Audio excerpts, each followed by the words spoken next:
Sebelumnya di Undead Ravening, sedikit demi sedikit Kang Feng memperlihatkan jati dirinya. Salah satunya dengan mengalahkan binatang monster dan para seniornya. Pertarungan antara Kang Feng melawan para senior terbilang cukup menarik, karena di mana ia seperti mendapatkan bantuan dari seseorang yang tertutup jubah. Senior Meng Yu meyakini bahwa pria tertutup jubah adalah orang-orang dari pemurnian artefak. Sebab kedatangan orang tersebut sangat misterius yang tak diketahui sebelumnya oleh Kang Feng sendiri.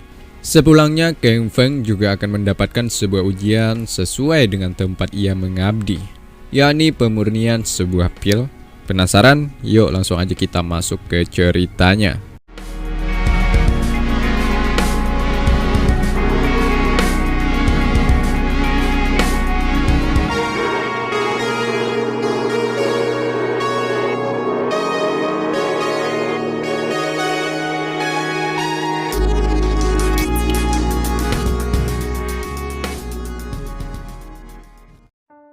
Saat ini Kang Feng bersama gurunya sudah berada di tempat pemurnian. Selain memurnikan pil, di sini juga dapat memurnikan sebuah senjata untuk bertarung.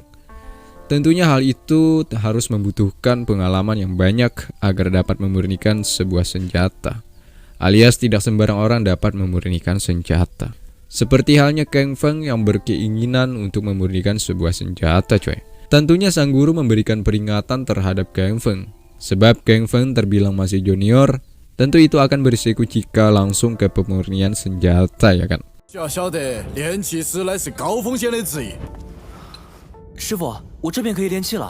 Guru juga memperlihatkan sebuah tungku tempat yang nantinya pemurnian akan berlangsung.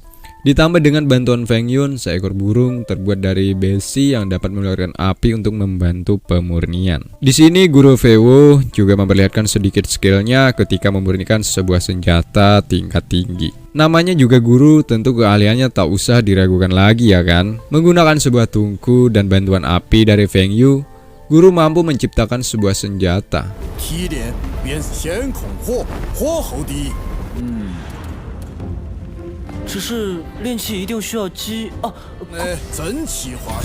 Sampai sini akhirnya kita tahu latar belakang siapa Guru Feiwo ini, coy.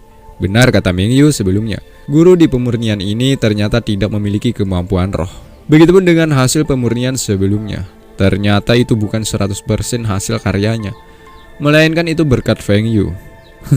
Maka dari itu, agar tidak ketahuan oleh Kang Feng, ia memintanya agar memurnikan tanpa bantuan Feng Yu.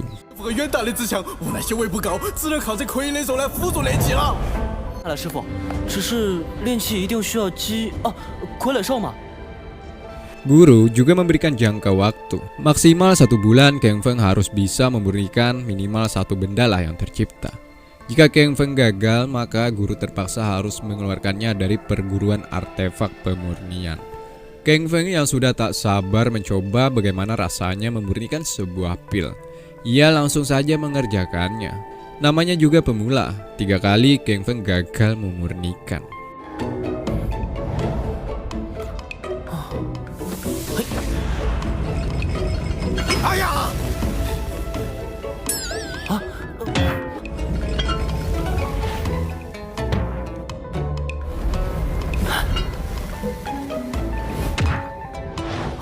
Nah, ketika di kesempatan keempat, kalung yang ada pada Kang Feng tiba-tiba memberikan kekuatan, sehingga Kang Feng mampu memurnikan 1 benda. Melihat kejadian ini, Guru Feiwo menganggap Kang Feng hanya beruntung saja. Bisa terbilang ini sebuah kebetulan saja, coy. Di dalam hati guru merasa gimana gitu. Sebab sebelumnya tidak ada seorang murid dalam kesempatan keempat langsung dapat memurnikan sesuatu. Tapi nyatanya Kang Feng sudah dapat melakukannya.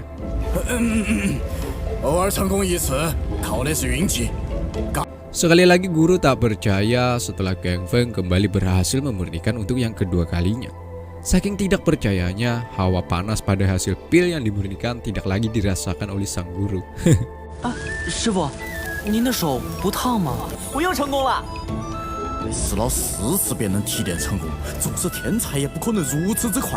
Sampai sini akhirnya guru terkagum-kagum melihat Kang Feng beberapa kali dapat memurnikan sebuah benda. Namun secara tak langsung ia mengatakan bahwa guru telah menemukan seorang murid yang sempurna seperti Kang Feng. Tapi saat di hadapan Kang Feng, guru berusaha terlihat biasa-biasa saja. Sebab guru merasa minder karena waktu mudanya ia tak seperti Kang Feng ini. 方才一时兴奋，忘记藏拙。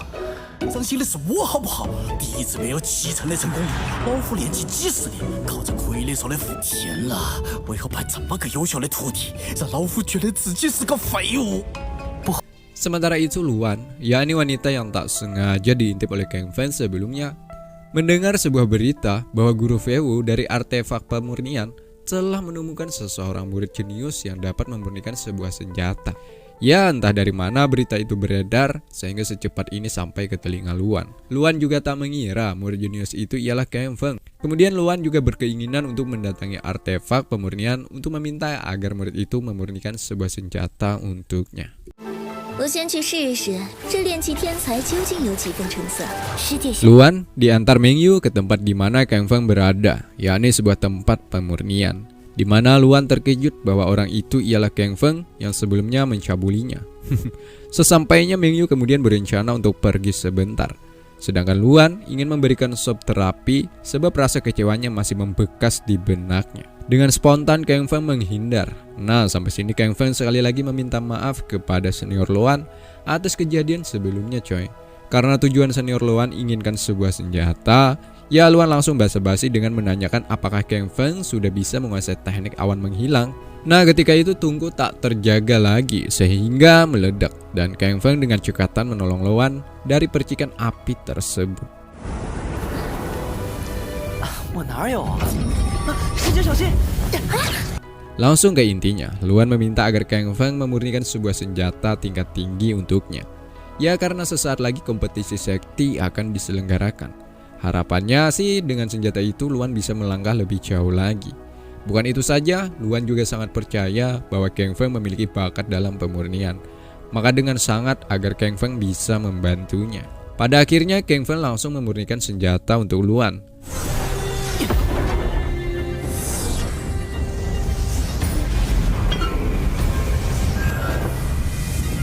Luar biasa, tak perlu waktu yang lama, Kang Feng berhasil memurnikan dan menciptakan senjata tingkat tinggi. Luan yang melihat senjata yang ia pegang, sungguhlah sangat tak percaya, karena ini benar-benar senjata tingkat tinggi yang pernah ia miliki. Kebetulan Mingyu juga datang saat di sini. Ia langsung menguji seberapa hebat sih pedang yang diciptakan oleh Kang Feng. Menggunakan bantuan binatang monster tingkat 2, Mingyu langsung mengarahkan untuk menyerang Luan juga Kang Feng. Diiringi saran dari Kang Feng, Luan bertarung seperti tak ada beban. Ditambah lagi pedang yang dimiliki Luan dapat membelah dua, sehingga menyulitkan bagi lawannya untuk mengimbangi permainan dan gerakan dari Luan. Selain itu manfaatnya juga meringankan stamina agar tidak terlalu boros. Hal itu dibuktikan dengan mengalahkan binatang monster tersebut.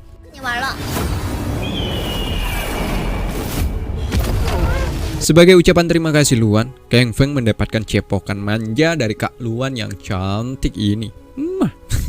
Singkatnya Kang Feng bersama Mengyu. Sepertinya Kang Feng sudah berada di tingkat 5 coy. Hal itu ketika Mengyu mengatakan secara langsung kepada Kang Feng. Kang Feng juga berterima kasih kepada Mengyu karena keberhasilan ini tak luput atas bantuan dari senior Mengyu sendiri. Selain ilmu, pengalaman juga didapati, hingga Kang Feng dapat menciptakan dua benda yang sangat pas dengan tipe Kang Feng sendiri. Setelah melihat perkembangan yang diperoleh oleh Kang Feng, senior Mengyu menyarankan kepada Kang Feng untuk mendatangi rumah pelelangan Hanku, sembari berharap di sana nantinya akan mendapatkan beberapa ramuan untuk pemurnian. Singkat cerita, Kang Feng sudah berada di ramainya kota. Ia tak sengaja bertabrakan dengan Pak Tua ini, di mana Pak Tua sangat marah karena Kang Feng dianggapnya tak memiliki mata. Masa ia ditabrak? Padahal yang nabrak Pak Tua sendiri coy. Sempat adu mulut hingga berujung pada perkelahian. Di sini Kang Feng menggunakan senjata barunya ini. Nah, dengan itu sudah cukup membuat Pak Tua tak bisa apa-apa lagi. Hingga akhirnya datanglah seorang wanita yang marah kepada Pak Tua karena beraninya sama anak kecil. Dia si Tuning dari Pavilion Qianbing. Si Tuning yang sempat melihat gaya bertarung Kang Feng, ia langsung mengajak ke tempatnya Pavilion Qianbing. Tak banyak pikir lagi ya kan, Kang Feng langsung menuju ke sana bersama si Tuning. Yap, di sini mereka hanya membahas bahwa besok ada pelelangan di pavilion ini. Dan menariknya, harga di sini terbilang cukup mahal ketimbang harga di pelelangan lain. Kebetulan sekali ya kan, Kang Feng bisa dikatakan ahli dalam pemurnian. Ini adalah kesempatan emas untuk menjual benda-benda di pelelangan ini, agar ekonominya menjadi stabil lagi. Stoning berharap agar besok Kang Feng datang ke pelelangan ini. 我真没骗你，这本初级符咒粗解变。 老子说过了，你这些东西没用。小心，切记财不露白。 Sebelum hari esok, Kang Feng pergi dulu ke pasar mencari ramuan yang pas untuk pemurnian. Ia melihat Pak Tua yang bertemu dengannya tadi, ternyata ia seorang pedagang. Rupanya ada satu benda yang membuat Kang Feng tertarik, yakni rumput biru. Di sini tak ada lagi pertarungan seperti sebelumnya. Karena Pak Tua sudah mengetahui kemampuan pemuda ini tak bisa dianggap remeh ya kan. Melainkan mereka menggunakan permainan lain, yakni memasukkan benang ke jarum. Oke, Kang Feng menerima permainan ini. Dengan jaminan, jika Kang Feng kalah, maka ia harus berlutut kepada Pak Tua. Sebaliknya, jika Kang Feng menang, maka ia berhak mendapatkan rumput biru. Pada akhirnya Pak Tua kalah dengan memasukkan 8, sementara Kang Feng sempurna, ia dapat memasukkan 20. 8个，凌空穿过真空，谁穿的多算谁赢。你穿8个，哦，谁能和我们炼气师相媲美20个，哎呀，这对灵力的操控简直是出神入化。 Sehingga Kang Feng mendapatkan rumput biru ini. Setelah pergi ada 2 pemuda lainnya yang sepertinya mereka mengetahui siapa Kang Feng ini. Mereka mengikuti kemana Kang Feng pergi dan film pun bersambung.